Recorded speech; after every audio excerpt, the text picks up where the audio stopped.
Okay, so how was InfoNet created? When was it created? And why was it created? Love telling this story. So InfoNet was actually born more than 25 years ago.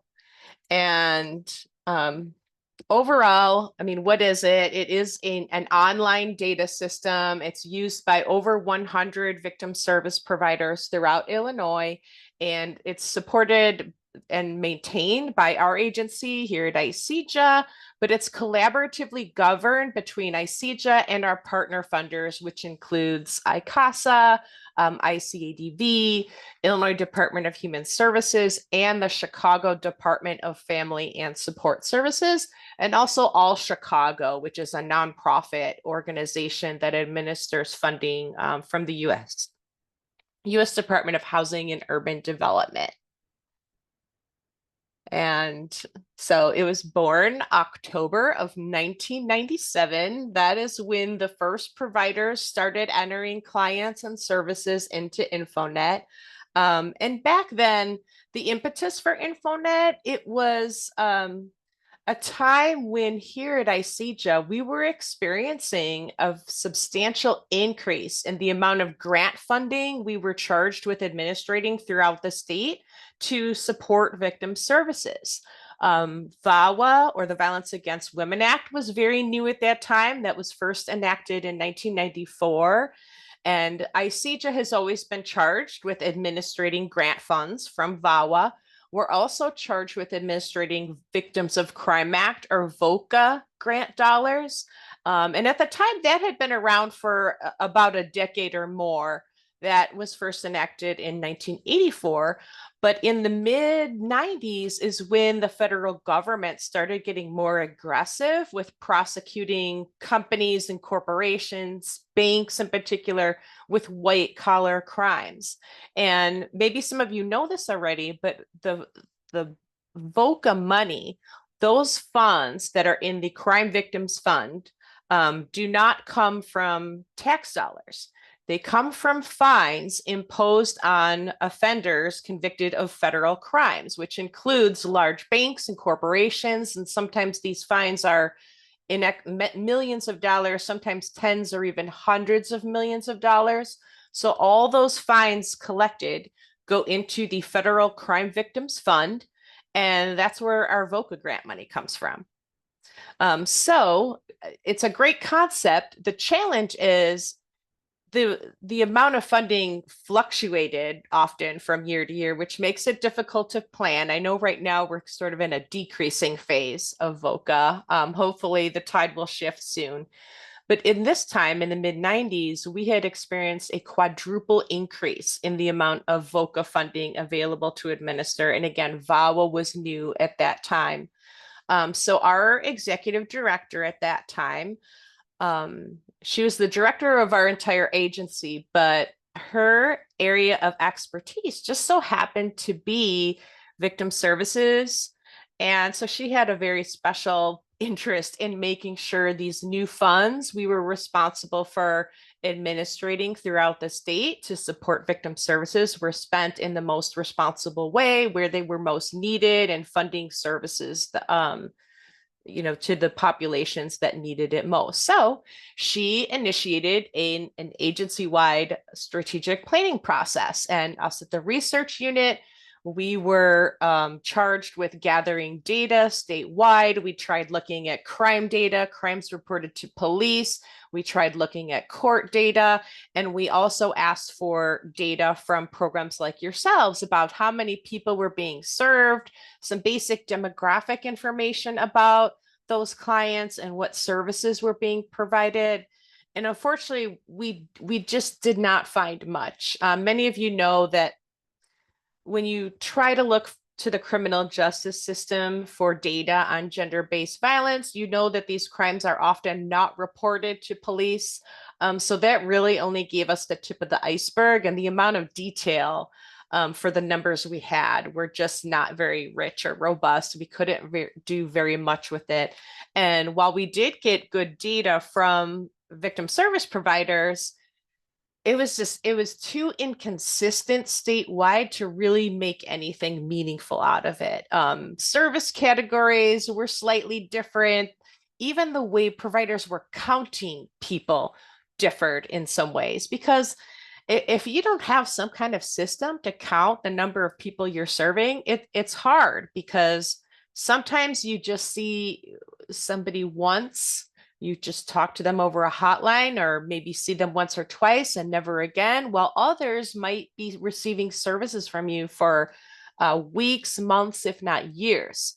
So it's always been challenging to get a unique count of people that you're serving in a given time frame. So we had this data, but again, we couldn't really do a lot with it. And we also collected anecdotes from the field, from people like you. And so our director brought these same folks together, particularly directors that are part of ICADV and ICASA, and said, let's build a system. So they held meetings, monthly meetings over the course of 1 to 2 years, talking through what fields InfoNet would contain, how to define those fields. And, it was a long process. So they came together really to build a system that had these four purposes primarily. They wanted to standardize data collection on victim services throughout the state, have a central repository for all that data. Many providers, and this is still somewhat to the case today, but you have multiple funders. Some of them are requiring very similar information, but in different ways. So it's more administrative burden on you all to make sure that data gets reported as the funder wants. So we wanted to build a system that could be used to comply with multiple funder requirements without having to redo counts for similar data. And then we wanted the data, most of all, to be useful, and not just for reporting to funders. That's great, but we wanted the data to be valuable to you all so that you could use it for your own internal decision making. Our utopia, so to speak, is that you would voluntarily use InfoNet because you'd find it's an investment of your time and resources. I know most of you are mandated to enter data into InfoNet by a funder or by one of the coalitions, but again, our goal is to make it so valuable and useful for you that even if you weren't mandated by a funder, that you would want to use it because you could use the data to plan better, improve your work, and understand more about the clients you're serving and the services you're providing. So in addition to the data fields, what to collect, these groups had to work through a lot of other things. What kind of computer system did we need? Back then, the internet was very new, so all that stuff had to be worked out. Coming up with definitions for services, that took several meetings because, surprisingly, counseling might not seem it might seem very basic what that definition is, but there were variations among providers. So they had to come together and agree on standardized definitions for all those service categories. Another big concern they had to work through is who's going to own this data?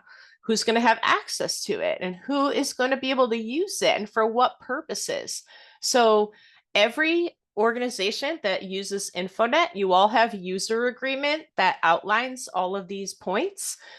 Providers that use InfoNet have exclusive ownership rights to their data. So you own all the data that you enter into InfoNet. ICEJA owns the application itself or the system that houses it, but we do not own the data within it. That is exclusively yours.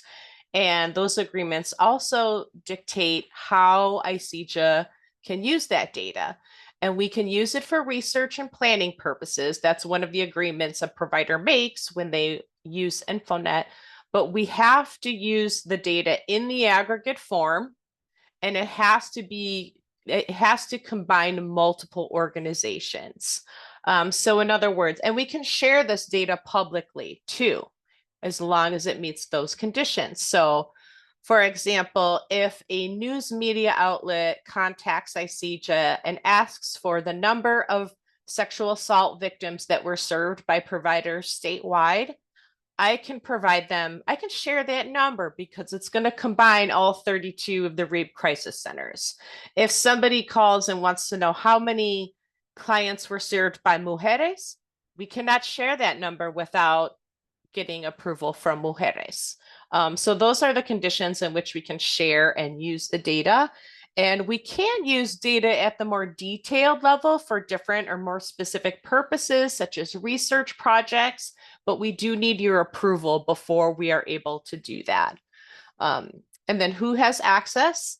Funders do have access. So if you're an ICASA member, ICASA does have access to your aggregate organizational level data. They need that to do grant monitoring and planning. And ICEJA has similar access if you have a grant with us. Fernanda and I and the InfoNet team, we have full access. We have access to everything, but we're not grant monitors. We're here solely to help you use InfoNet to the best, in the most useful way possible. And to provide technical support, we need to see exactly what you're seeing in order to help you solve a problem. So we do not look at your data. We don't use it for research and planning without your permission, but we do use it for technical support, and we do have access for that purpose. Client confidentiality was of the utmost importance and continues to be. And that's why you'll see when we enter clients into InfoNet, we never enter any personally identifying information. Every client has its unique identifier. We don't enter names, no addresses. We don't even enter date of birth. It's age at first contact. And then, the user agreements also define roles and responsibilities, who does what, who contacts are, and whatnot. So there was a lot that went into building InfoNet, and it was a true partnership with both coalitions. I find it most interesting that when we first envisioned InfoNet, we thought of it would be a much more basic system than what you see today. We thought it would be very basic, number of intake fields for each client served, and then the services being provided. But when we brought provider directors to the table, they had all these other ideas that they wanted InfoNet to be used for. So that's where we see a lot of the medical information, client interactions with the legal and criminal justice system, even the offenders' interactions with the criminal justice system, if they make it that far. So it really was a collaborative project built by, everybody that does the work and uses the system. So that's what I am most impressed with about InfoNet, that it was built really by all people like you. Okay, so I already talked a little bit about client confidentiality, the user agreements. Again, you guys own your data. Funders only have access to aggregate data, which is summary data. So number of people served, how many were of each race category. They do not have access to records such as client 123V was a 32-year-old female. They don't have access to that kind of record level detail. These are our partner funders. And by partner funders, I mean these are all agencies that help share in InfoNet's operating costs. And these are a summary of our users. We have 64 domestic violence programs, 32 rape crisis centers, a handful of child advocacy centers, which is actually a third version of InfoNet that's available. And then the funders have their own InfoNet administrative utility where it's not a system where they can enter data, but they can pull data out with respect to the grants that you receive from them. And different ways InfoNet is being used by funders. We use it to report to the federal funders that give us the grants that we administer to you all, assess program performance, conduct program evaluations.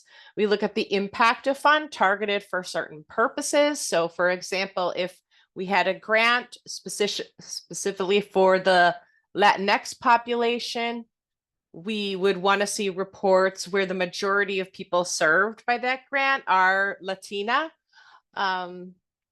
Continuous strategic planning, InfoNet is always able to produce data for any time period. So it facilitates continuous strategic planning rather than episodic, which means maybe like once a year or once every few years. And we use it to inform funding priorities. A few years ago, we embarked on a statewide victim services planning process. InfoNet data was a big part of that. We look at other data sources available at the state level as well. And we analyze that data. We take feedback from people in the field like you, and that results in a victim services planning report that guides our grant making here at ICEJA for both VOCA and VAWA grants for the next 4 years. And Fernanda and I are bracing for the next strategic planning phase, which is going to start next year. And local providers can use InfoNet data for a lot of these same purposes. And I argue you all could do it better because, looking at statewide data, I mean, you can do a lot of useful things with it, but we're not embedded in the community like you are. And we don't have the experience and intuition that you do working directly in the field.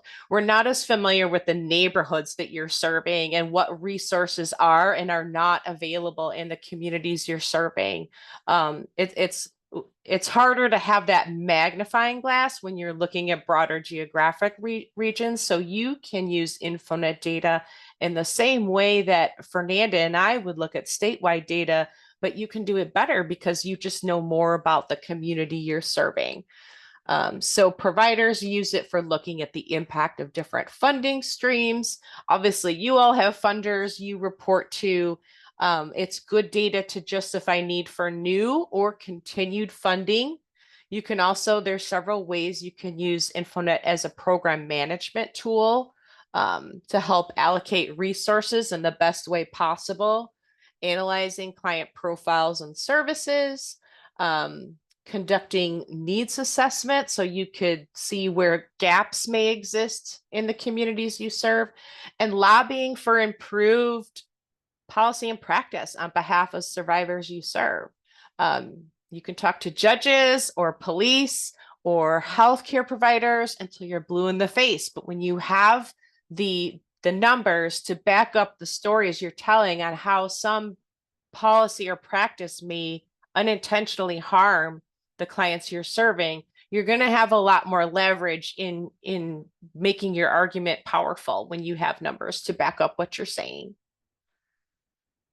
Other uses for InfoNet are more research reports. At ICEJA, we use InfoNet data frequently to do research reports to identify trends and emerging issues. Other parties, such as the network, uses InfoNet in their measuring safety report, which I believe is being released in smaller versions this year over time. So you can be on the lookout for that. And then what's in InfoNet, this is a high level overview. It's basically, it covers 4 areas: information about your client, information about the abuser or the offender. I also want to acknowledge we do need to update all the language in InfoNet. It just hasn't been the top priority at this moment, but that is coming. So the person who causes harm, we collect demographics, police and criminal justice outcomes if that person is involved in the criminal justice system, client interactions with healthcare and legal systems, and then all the services that you provide, not just to the survivors themselves, but hotline or non-client crisis intervention contacts, all the prevention and training work you do, systems or institutional advocacy, and outreach. And some of these categories are bolded, and they're bolded when I know that those are areas that ICASA requires. I probably should also have prevention education bolded too. So I'll go ahead and do that now. If they're non-bolded, it usually means these are optional. You don't necessarily have to enter this information into InfoNet. The incentive is it gives you data to advocate better, plan your work better, and so forth. And these are many of those areas that providers wanted InfoNet to include when it was first being designed. And so now that it's been around for almost 27 years, we have records on over 1.25 million clients, over 53,000 prevention services, and this is very new. We added this to InfoNet, I think only 2, maybe 3 years ago. So that is a high number given for the short amount of time. Over 2 million non-client crisis intervention, or those anonymous services, over 2.3 million community services, and nearly 24 million service contacts to survivors themselves. So that's just the volume of the work you've all been doing for the last 26, 27 years. Okay, I'm going to stop recording and pause for any questions.